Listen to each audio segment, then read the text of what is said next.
The broadcast is now starting. All attendees are in listen-only mode. Well, mine didn't. They had to dig it out. All right, Eileen, we're on the air. Welcome to the City of Middletown Police Commission meeting. Attendance is Commissioner Vignola, Commissioner Rodriguez, myself, Joe DiStefano, in the audience, Jerry Kleiner, Alderman, and Gloria from West Main Street, Gloria, Middletown, New York. That song, Gloria, Gloria. And Chief Awanchu also here. Chief, you want to begin the meeting? Good evening, or good afternoon, Mayor and Commissioners. This evening, pretty standard agenda. I'd be looking to go into executive session at the end of the meeting to discuss personnel matters after the normal agenda is addressed. So as we start off, I did forward the commission the minutes from the October meeting for your review. I don't know if the commission would like to discuss them at all, or if we could have a motion to accept them as written. Motion. Second. A motion by the mayor, second by Commissioner Rodriguez. All in favor? Aye. Appreciate that. Just looking at the stats from the month of September, October's, because we did move the meeting a little bit earlier. October's are not out yet, so I do have September's. I'll just touch on like the topics. There's a lot more in our monthly report. But in the month of September, the department handled 2,784 calls for service, which was a slight decrease from August, which was 3,136 calls. Our Part 1 crimes, or the more serious crimes, for the month of September, we handled 60. The same for the month of August was also 60, so we saw kind of a balance there. Out of the 60 we dealt with in September, 14 of those crimes ended up being in the categories of violent crimes, and 46 were property crimes. Out of those 46 property crimes, 34 of them were related to larceny. Still, we've seen this all year long. Larcenies are basically driving our numbers. Part 2 crimes for the month of September, we handled 129 crimes in comparison to 154 in the month of August, so we saw a decrease there, along with the decrease in call volume in general. Arrests, we also saw a decrease in the month of September versus August. Month of September, we made 210 arrests for the month in comparison to 308 in August. Traffic summons for the month of September, 587 were issued in comparison to 714 in the month of August. And parking summons, 319 for the month of September in comparison to 545 for the month of August. The month of September, 6 incidents resulted in some type of use of force, which equates to 2.86% of the total arrests for the month. So we're still right in that 2-3% range. I know we had a little bit less in previous months, but that seems to be our kind of average for the year. Shots fired calls for the month of September, we had 0. Any questions, or would you like to discuss the statistics in more detail? No, good. Staffing. Currently, we have 3 vacancies. Currently have 72 sworn personnel, budgeted for 75. Out of those 72 personnel that we have currently sworn, 1 is out of work on a pregnancy, just gave birth to a child. 1 is out due to a medical issue. It's an off-duty situation that the officer had to have surgery. So he's going to be out until mid-December. I have 1 on admin duty, which we could talk a little bit further about in executive session. I have 1 deployed on military leave, which is about a 16 to 18 month leave, and I have 4 in the police academy. Officer Jeremy Arroyo, who the commission interviewed last month, he started his career with us this past Monday. So far, so good. He's been with us 2 days. I think he's going to be a great addition, comes with a lot of experience. He's from the Middletown area. Volunteer fireman in the Silver Lake area, seems to have a good handle on the area. So we welcome him and look forward to many years of working with him. We finally did hire a clerk.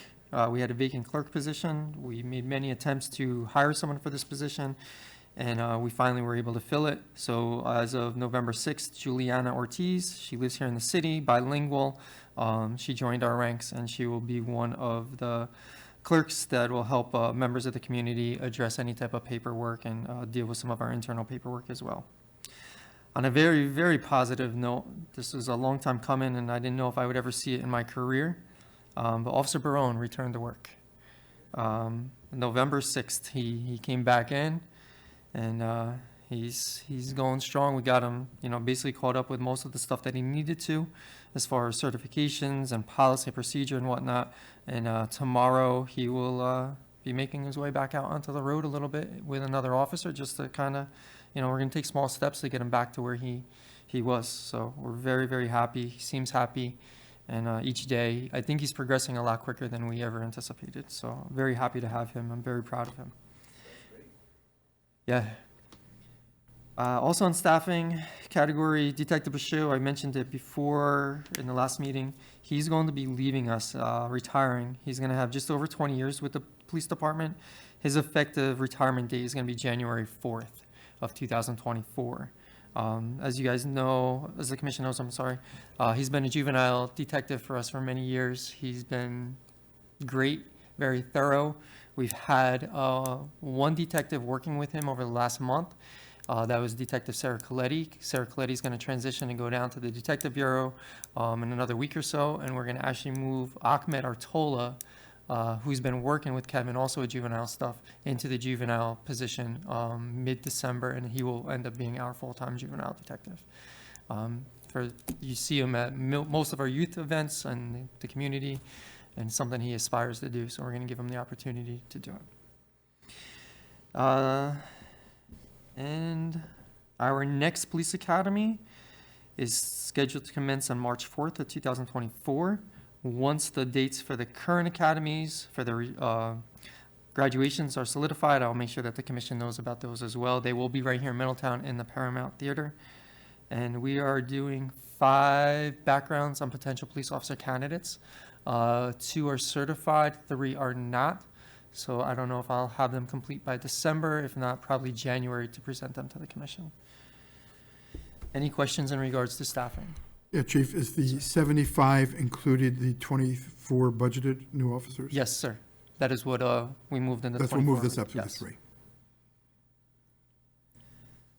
Since our last meeting, the trainings that the department has participated in both either instructors or participants, child homicide investigation, less lethal instructor course, field training officer course, basic school resource officer course, New York Women in Law Enforcement Conference, ONR 101 emergencies, standardized field sobriety testing instructor, patrol rifle instructor and course, procedural justice instructor, the International Association of Chiefs of Police Conference.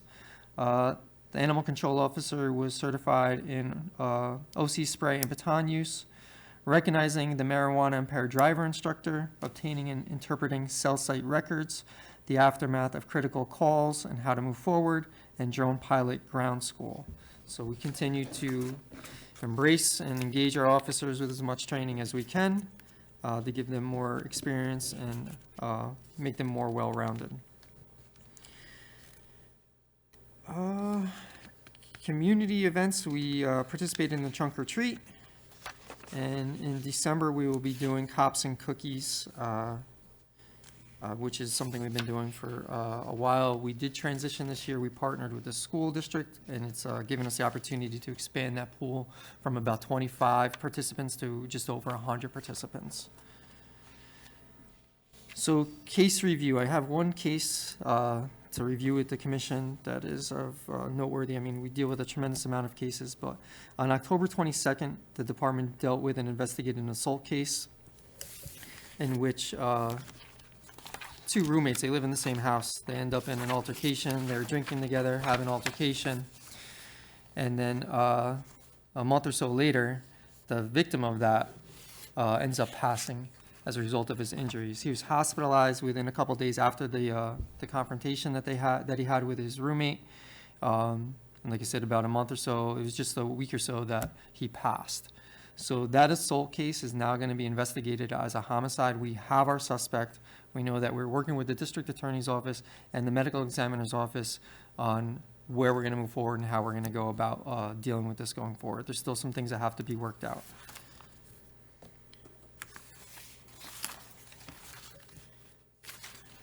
I did forward the commission 11 internal investigations for your review. I don't know if the commission's had the opportunity to review them. If you'd like to discuss them, move to accept them, go into executive session to discuss them, whatever the commission's preference.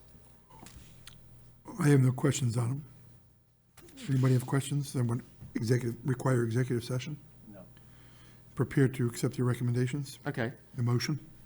so I have a motion by Mayor DeStefano, second by Commissioner Vignola. All in favor? Aye. To accept those investigations as written, and if, just for records purposes, I'll just read just a brief overview. One is a personnel complaint dated May 2nd, 2022. The outcome was exonerated after investigation. Personnel complaint dated June 16th, 2022. That ended up after investigation being sustained with the result of verbal counseling to the officer involved. Personnel complaint dated July 15, 2022, after investigation found to be exonerated. Personnel complaint August 10, 2022, after investigation was found to be unfounded. October 1st, 2022, personnel complaint after investigation was deemed to be unfounded. November 14, 2022, personnel complaint after investigation deemed to be unfounded. December 25th, 2022, was damage to one of our patrol cars after investigation resulted in verbal counseling to 3 different officers based on just not doing pre or post tour inspections. January 23rd, 2023, damage to a car, non-preventable. The defendant actually ended up hitting her head into the car without any warning. April 21st, 2023, damage to a tire during a patrol, no violations of policy after investigation. October 5th, 2023, personnel complaint after investigation was found to be exonerated. October 4th, 2023, MVA Carver's deal determined to be unpreventable, no violations of policy. Moving forward, I did also forward the commission one policy update in regards to our personal appearance standards. It was a very small change specifically to the tattoo policy. Previously, our tattoo policy indicated that if the tattoo covered 50% of extremity, that the person would have to wear a sleeve or long sleeve shirt or cover it in some form or fashion. There's some discrepancy in the wording, whether it included the extremity that was exposed or the whole extremity. For clarification and to actually bring it back to what we intended it to be, we made a couple quick changes there, that it's the anterior or posterior side of the exposed extremity when in uniform. So it just limits it to the part of a short sleeve uniform that's exposed rather than someone's whole arm. Again, just for clarity, small changes. So I don't know if the commission has any questions or concerns, thoughts on regards to that. If not, I'd be looking for a motion to accept the changes as written. So moved. Gene, Second, I'll second. all in favor? Aye. Thank you, appreciate that. Other than that, I have nothing on the agenda that could be addressed during public session, unless the commission has anything that they would like to address, discuss. Gene, go ahead. No, I'm good. All right, so we need a motion to go into executive session? Yep, unless you One matter have for the public? anything. No, okay. Oh, Jared Go kind ahead, of Jerry. I just wanted to, on the record, congratulate Officer Barone for rejoining the force, and that's really great news. Thank you, Chief. Thank you. I'll pass that along. Eileen, anyone online? Or do Not we at this still- time. Okay. All right, so motion to go into executive session for, Chief, can you state the reason for the record? Personnel matters, to discuss Personnel personnel matters. Okay, second by, Second. all right, all in favor? Aye. Aye. Please be advised this ends the public portion of today's meeting. Thank you.